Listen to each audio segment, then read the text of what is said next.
Hello दोस्तों, नमस्कार। SM के शाना में मैं आप सभी लोगों का दिल से बहुत बहुत स्वागत करता हूं। दोस्तों, वीडियो स्टार्ट करने से पहले आपको याद दिलाना चाहूँगा, यस हमारे और दो चैनल भी है, free stock market classes, let's learn stock market and finance करके। इन चैनल्स को भी आप चाहो तो फॉलो कर सकते हो, सब्सक्राइब कर सकते हो। लिंक ऊपर आई बटन पर नीचे डिस्क्रिप्शन में मिल जाएगा। आज ही के दिन की बात करें तो let's learn stock market and finance इस चैनल के ऊपर भी आईपीओ रिलेटेड अलग अलग वीडियोस अपलोड यहाँ पे हो चुके हैं। आप चाहो तो उनको भी स्टडी कर सकते हो। ठीक है दोस्तों, अभी हम लोग आ चुके हैं बिल्कुल हमारे नॉर्मल स्क्रीन के ऊपर। एंड दोस्तों, वी ऑल नो दैट कि सबसे इंपॉर्टेंट चीज़ क्या होती है? विटामिन जी। ग्रोथ होनी चाहिए भाई, ग्रोथ होगा तो स्टॉक आगे बढ़ेगा, कंपनी आगे बढ़ेगी। एंड सबसे ज़्यादा ग्रोथ कहाँ पे मिलती है? फ्यूचर ओरिएंटेड बिजनेस में। आप चाहो तो उनको सन राइजिंग सेक्टर भी कह सकते हो, या फिर न्यू एज टेक्नोलॉजी वाले बिजनेस भी कहोगे तो भी गलत नहीं रहेगा। एंड इस वीडियो की अगर बात करें दोस्तों, तो यहाँ पे हम ऐसे कंपनीज को कवर करने की कोशिश करेंगे जो कि एक फ्यूचर ओरिएंटेड बिजनेस में नहीं, बल्कि दो फ्यूचर ओरिएंटेड बिजनेस में काम कर रही है। मतलब आप अंदाज़ा लगा सकते हो यस कि उनको भी पता है कि यहाँ पे भी हमें ग्रोथ मिल सकती है, यहाँ पे भी ग्रोथ मिल सकती है। एंड अगर कंपनी उसमें अगर सफल रही तो बहुत अच्छा खासा बिजनेस वो कर सकती है, पैसा यहाँ पे छाप सकती है। हालांकि हालांकि अगेन इसके कुछ एडवांटेजेस भी होते हैं एंड डिसएडवांटेजेस भी होते हैं।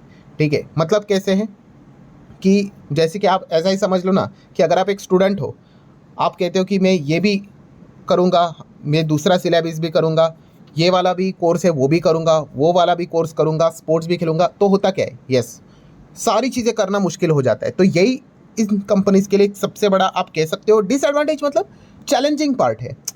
ठीक है, मतलब एडवांटेज वाला पार्ट क्या है कि भाई अगर चल गया तो भाई आप अंदाज़ा लगाओ, एक फ्यूचर ओरिएंटेड बिजनेस चला तो कंपनी बहुत अच्छा कमाई कर सकती है। एंड सोच कर देखो, अगर वो दो दो फ्रंट पे अगर लड़ रहे एंड वहाँ पे दोनों साइड से अगर कंपनीज ने अच्छा कमाई अगर कर लिया तो इतना कंपनी आगे बढ़ सकती है जिसकी हम कल्पना भी नहीं कर सकते। बट जैसे मैंने आपको क्या कहा कि यस, ये उतना ही टफ भी होता है। ठीक है, क्योंकि अगर आप दो दो बिजनेसेस करने की कोशिश करोगे, वो भी नए टाइप के बिजनेसेस, तो चैलेंजेस भी काफ़ी ज़्यादा रहेंगे। तो ये वाला पॉइंट भी आपने अच्छी तरीके से समझना है। तो चले दोस्तों, ऐसी कंपनीज को अब हम यहाँ पे क्या करेंगे, स्टडी करने की कोशिश करेंगे। हमेशा की तरह डिस्क्लेमर रहेगा भाई, पूरा video information and educational purpose से रिलेटेड है। अगर आप मार्केट को खुद जानना चाहते हो, सीखना चाहते हो, तो इस चैनल को देख लेना भाई। जो भी रिकमेंडेशन के लिए यहाँ पे आते हैं वो इस चैनल को अनसब्सक्राइब करके आगे बढ़ सकता है। स्टार्ट करते हैं दोस्तों। जैसे कि अगर मैं एग्जाम्पल दे दूँ टाटा पावर। अब Tata power, we all know that कि यहाँ पे 12 साल से कंपनी नीचे ही जा रही थी। कभी सोचा है आपने कि क्यों ये नीचे जा रही थी? एंड ऐसा क्या हो गया भाई कि फिर बाद में 12 मंथ में कंपनी उतना रिटर्न दे दिया जितना कि 12 साल में नहीं दिया था? ऐसा क्या था? यस, आपको यही तो समझना है भाई, बिजनेस को समझना है। पहले जो इनका बिजनेस था, ये ओल्ड बिजनेस रहता था, पावर जनरेशन, डिस्ट्रीब्यूशन, ट्रांसमिशन, जिसके ऊपर सरकार का कंट्रोल रहता है। आप अपनी मनमानी के हिसाब से पैसे चार्ज नहीं कर सकते हैं। इलेक्ट्रिसिटी सरकार के कंट्रोल में आता है। पर बाद में यहाँ पे क्या हुआ? यहाँ पे आया दोस्तों वही नया फ्यूचर ओरिएंटेड बिजनेस जिसके ऊपर सरकार का कोई कंट्रोल नहीं है। एंड इसी पॉइंट को लेकर टाटा पावर में हमें री रेटिंग होते हुए देखने को मिली, वैल्यूएशन चेंज होते हुए देखने को मिला। कौन से ये फ्यूचर ओरिएंटेड बिजनेस में काम कर रहे हैं? तो एक है दोस्तों सोलार का बिजनेस। ठीक है, तो उसमें तो सोलार में तो हम कह सकते हैं टाटा पावर की कोई आसपास भी नहीं, इतना एग्रेसिवली वो आगे काम कर रहे हैं। एंड देन अगर बात कर ले तो और कौन सा बिजनेस है? Electric vehicle charging infrastructure setup करने का काम। तो आप देख सकते हो दो फ्यूचर ओरिएंटेड बिजनेस में कंपनी काम कर रही है। ठीक है, सोलार में कंपनी काफ़ी अच्छा कर रही है। ईवी चार्जिंग इंफ्रास्ट्रक्चर में हम कह सकते हैं जितना उन्होंने खुद का ही टारगेट दिया था कि 2025 तक वो कह रहे थे, 2025 के मैं बात कर रहा हूँ, 1 लाख चार्जिंग इंफ्रास्ट्रक्चर सेटअप करेंगे, वो हुआ ही नहीं। तो यही वो चीज़ है जो मैंने अभी वीडियो के शुरुआत में कहा कि ऊपर से अगर आप सुनोगे तो बहुत अच्छा लगेगा आपको, कि आप कहोगे कि मैं कॉमर्स भी कर रहा हूँ, मैं आर्ट्स भी कर रहा हूँ, मैं साइंस भी कर रहा हूँ, मैं यूपीएससी भी कर रहा हूँ, मैं क्रिकेट भी खेल रहा हूँ, फुटबॉल भी खेल रहा हूँ। सुनने के लिए अच्छा लगेगा भाई, पर वो सारी चीज़ें प्रॉपर तरीके से करना आसान नहीं होता है। मतलब पॉइंट समझो। ठीक है, मल्टीपल आप बिजनेस में जाओगे तो उसको हैंडल करना इतना बच्चों का खेल नहीं होता है। यही हुआ है कि यहाँ पे ईवी चार्जिंग इंफ्रास्ट्रक्चर में टाटा पावर अभी भी अपने टारगेट से काफ़ी दूर है। बट येस, कोशिशें चल रही है कि इस सेगमेंट में कंपनी यहाँ पे आगे बढ़ सके। आप देख सकते हो दोस्तों कि कैसे ये टू फ्यूचर ओरिएंटेड बिजनेस में काम करते हुए देखने को मिल रही है। देन नेक्स्ट अगर हम कंपनी की बात करेंगे दोस्तों, तो उस कंपनी का नाम है MTAR technologies. Yes, we all know that MTAR tech कौन कौन से सेगमेंट में काम करती है? क्लीन एनर्जी, जो कि इनका मेन बिजनेस है। Then civilian nuclear power, nuclear space भी वी ऑल नो दैट कि गवर्नमेंट ने सबके लिए मतलब प्राइवेट प्लेयर्स के लिए भी ओपन करके रखा है। देन स्पेस, ये भी एक फ्यूचर ओरिएंटेड ही बिजनेस है। डिफेंस एंड एरोस्पेस भी फ्यूचर ओरिएंटेड बिजनेस है, ठीक है। एंड खास करके हम यहाँ पे कह सकते हैं कि अब इनको एआई का भी एक्सपोजर मिल चुका है थ्रू उनका जो क्लाइंट है ब्लूम एनर्जी, यूएस में है, उस चीज़ के चलते। सो आप देख सकते हैं कितने सारे मल्टीपल फ्यूचर ओरिएंटेड बिजनेस में कंपनी काम यहाँ पे कर रही है। सो इसी चीज़ को लेकर हम यहाँ पे देख भी सकते हैं कि बीच में एम्टाटेक भी एकदम काफ़ी बोरिंग परफॉर्मेंस दिखा रहा था, बट बाद में ज़बरदस्त तेज़ी हमें देखने को यहाँ पे मिली थी। तो उसके पीछे का रीज़न ही यही था कि फ्यूचर ओरिएंटेड बिजनेस सेगमेंट के चलते काफ़ी अच्छा ये बिजनेस कर सकते हैं, ये अनुमान निकल कर आया और स्टॉक में हमें अच्छी खासी तेज़ी देखने को मिली थी। देन अगर बात करें दोस्तों तो जोमेटो, जो कि अब इटरनल हो चुका है। यस, इटरनल भी अगर हम देखेंगे दोस्तों तो मल्टीपल फ्यूचर ओरिएंटेड बिजनेस में ये कंपनी काम करने का कोशिश करे। जैसे कि फूड डिलीवरी की बात करें, ऑनलाइन फूड डिलीवरी अगर देखा गया तो ये अभी भी मतलब सिर्फ हम कह सकते हैं कि जो देश के बड़े बड़े सिटीज़ हमें देखने को मिल जाते हैं वहीं पे चल रहा है। बाकी अगर देखा गया सिटीज़ में अभी तक उतना एग्रेसिवली आया नहीं है। सो ये भी एक कमाल के बिजनेस में वो काम कर रहे हैं। देन उसी के साथ साथ जो उनका सबसे बड़ा दाव ब्लिंकिट के थ्रू चला है, कौन सा, क्विक कॉमर्स, ये भी तो फ्यूचर ओरिएंटेड बिजनेस है, यहाँ पे भी वो काम कर ही रहे हैं।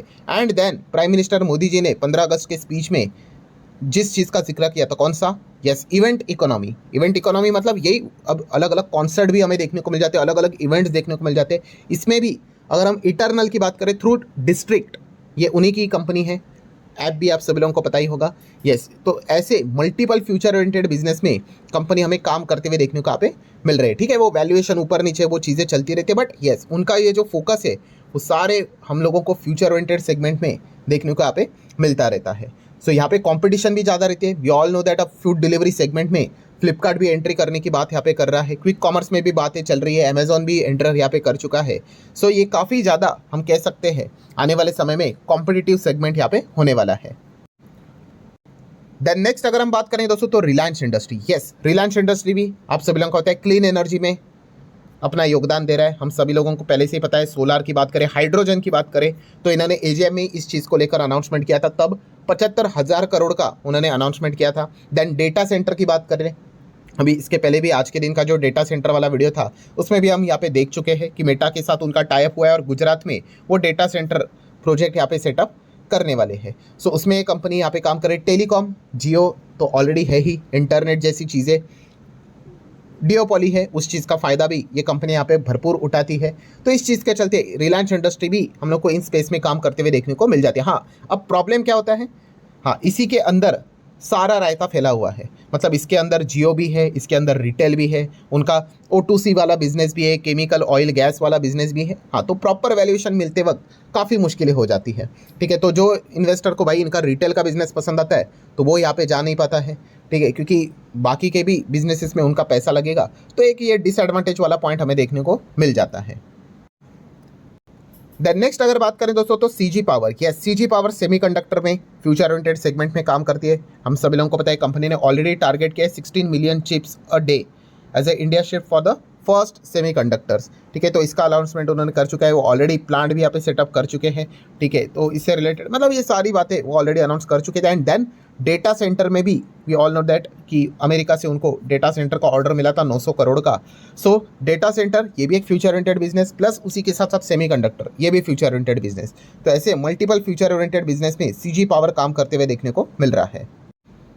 देन नेक्स्ट अगर हम बात करें दोस्तों तो solar industries. Yes, solar industry, पहले तो ड्रोन सेगमेंट, किस प्रकार का ड्रोन, नगस्त्र वन, ठीक है। इंडियन आर्मी ने भी नगस्त्र वन सोलार इंडस्ट्री से ही बाय किया था। कामाकाजी ड्रोन भी कहा जाता है इनको, आप देख सकते हैं नगस्त्र वन कामाकाजी, मतलब जाएंगे वापस नहीं आएंगे, टारगेट को हिट होके डिस्ट्रॉय करेंगे। सो उसमें ये कंपनी हमें काम करते हुए पहले से देखने को मिल रही थी। ऑपरेशन सिंदूर में भी इनका काफ़ी अच्छा योगदान रहा। एंड देन अगर बात करें इनका जो कोर बिजनेस एक्सप्लोजिव्स, ठीक है, हम सभी लोगों को पता ही है एक्सप्लोजिव्स ये काफ़ी बड़ा बिजनेस देखने को मिल जाता है। डिफेंस में हमेशा इसकी डिमांड हम लोग को देखने को यहाँ पे मिलती रहती है। सो इस स्पेस में कंपनी हम लोग को काम करते हुए देखने को यहाँ पे मिल रहे हैं। इंडस्ट्रियल एक्सप्लोजिव्स में भी इनका बहुत बड़ा योगदान यहाँ पे चलता है। माइनिंग की अगर बात कर ले, कंस्ट्रक्शन साइड की बात कर ले, तो यहाँ पे ये ज़बरदस्त ये डबल साइड से कमाई यहाँ पे करते हैं। देन अगर बात कर ले दोस्तों तो Voltas and blue star. Yes, इसमें भी अगर देखा गया तो 2 से 3 फ्यूचर ओरिएंटेड बिजनेस में ये काम कर रहे हैं। जैसे कि अगर बात कर ले तो एयर प्यूरीफायर, हम सभी लोगों को यहाँ पे पता ही है एयर प्यूरीफायर ये जो चीज़ है, अब नया प्रॉब्लम हम ही ने क्रिएट कर लिया, कौन सा, पोल्यूशन, एयर पोल्यूशन हमने ही क्रिएट कर दिया। तो इस चीज़ के चलते अब एयर प्यूरीफायर की डिमांड बढ़ रही है, तो इसमें ये कंपनियाँ काम करती है। देन AC का डिमांड तो डे बाय डे यहाँ पे बढ़ने ही वाला है बिकॉज ऑफ टेम्परेचर, ठीक है, टेम्परेचर तो नीचे तो आने वाला है नहीं, ठीक है, 40 से 42, 42 से 45, 50 एवरेज बढ़ते ही जाने वाला है।